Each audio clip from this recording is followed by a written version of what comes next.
pagpabakuna kontra COVID-19 sa mga senior citizens kag immunocompromised sa syudad sang Iloilo ang magasugod na subong nga semana. May kapin 1,000 kaduga nga mga medical frontliners ang Iloilo City ang pagabakunahan kontra COVID-19 subong nga semana. Inyang gimpahayag ni Mayor Jerry Treñas matapos ang COVID-19 team meeting kay nasang aga. Plano nga pagahimuon ang vaccination sa Central Philippine University. Sang nagligad nga semana sa Ateneo de Iloilo gimpatigayon ang vaccination para sa second dose. Sa pagbakuna sang duga nga mga medical frontliner, amo man ang pagsugod sang vaccination para sa mga senior citizens kag immunocompromised nga mga pumuluyo sang syudad sang Iloilo.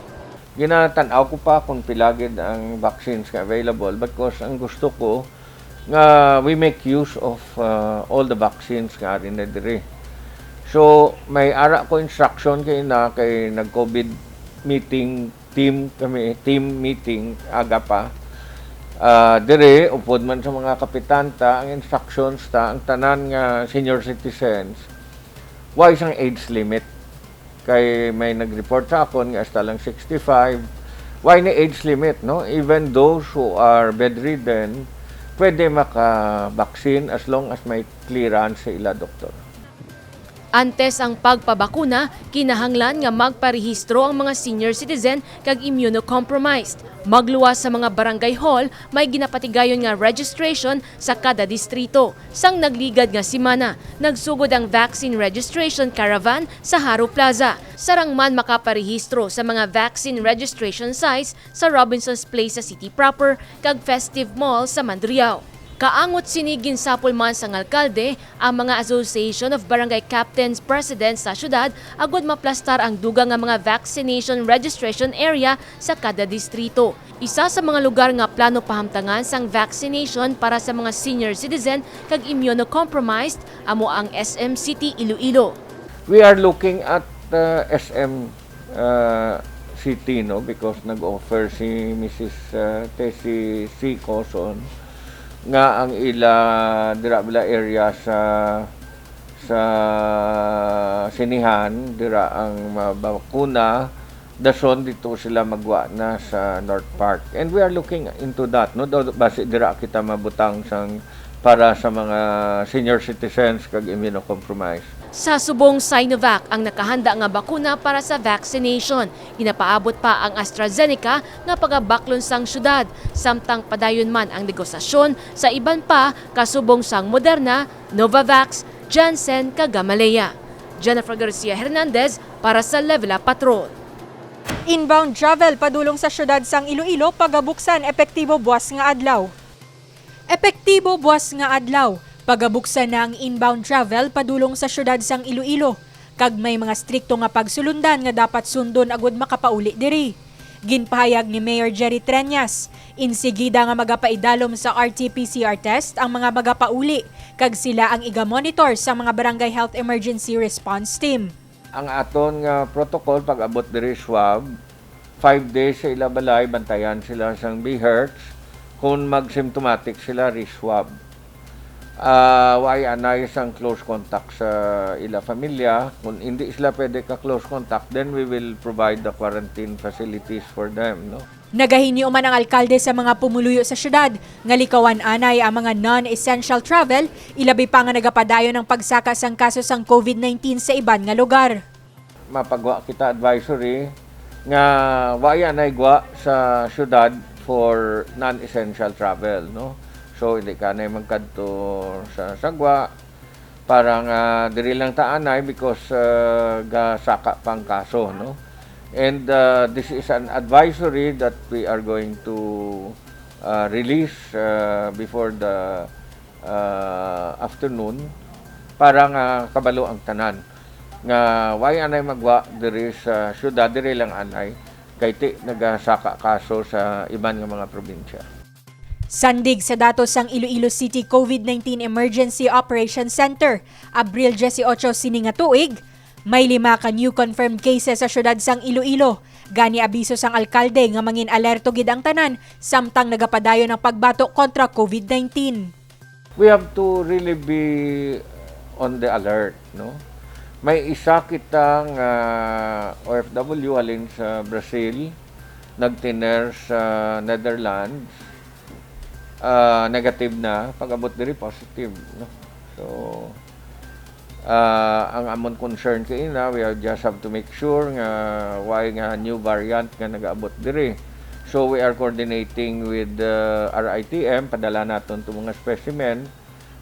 Gambal to si Chiki kay na nga pila ka bilog nga specimen padala naton para checking, no. The same time we will be coordinating with UP Visayas kay daw may ara na da sila capability para sa genome sequencing, no, though ang ilan na lang ginawlat license nila. So we will just coordinate with them para nga mapasiguro ta na ang genome sequencing diri na lang naton sa Visayas tani kung may license na sila. I think may application na sila kag may equipment naman sila.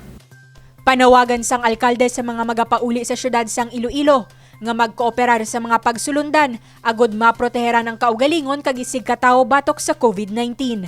Divine Singh para sa Level Up Patrol. Community pantry ang ginbuksan na sa Barangay Mansaya, Lapuz.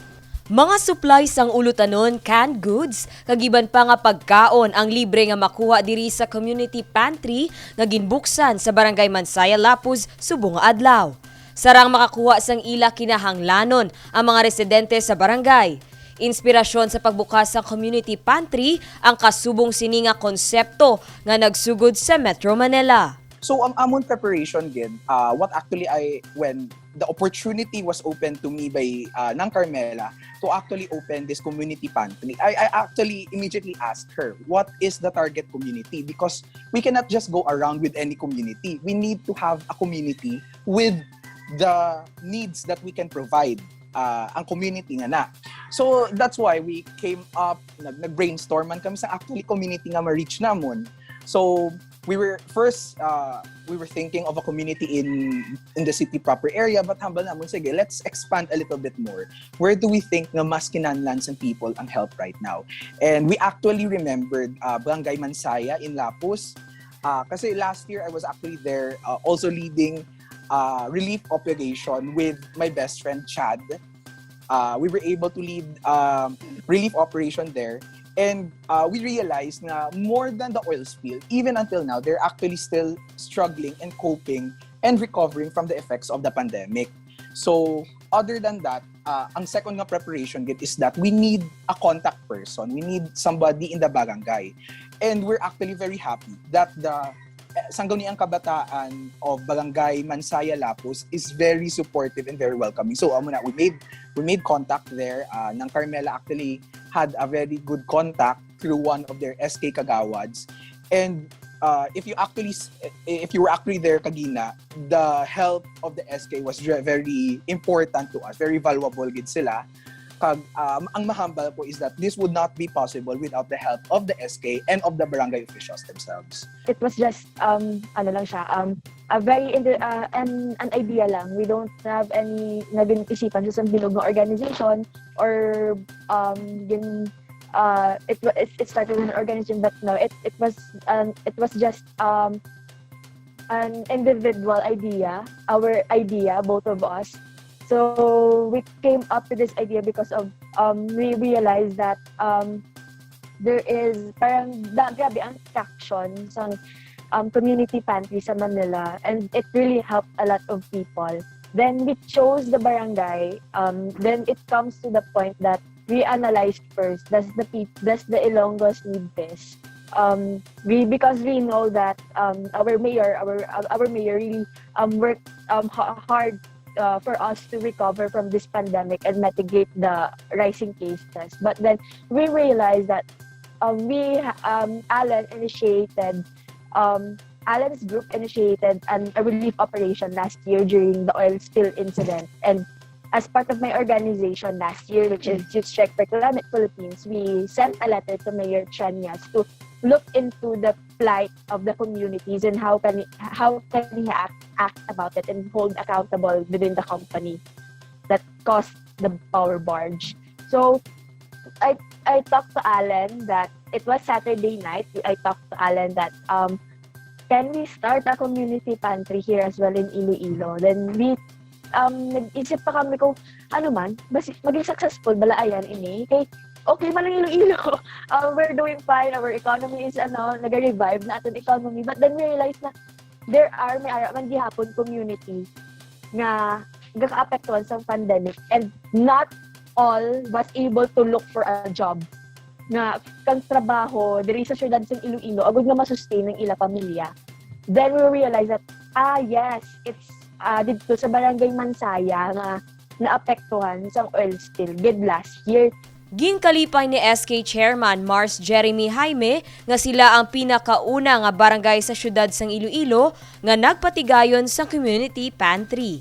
We are thankful as well as we are blessed nga ang amon barangay ang ginpili sa amon nga initiatives. So nagbuli kami ginpreparahan namon sang mga tables kag as well as ginpaagi namon nga pag-inform nila sa social media as well as nga pag-remind sa ila sang mga protocols syempre kay basi mag dinagsa sila.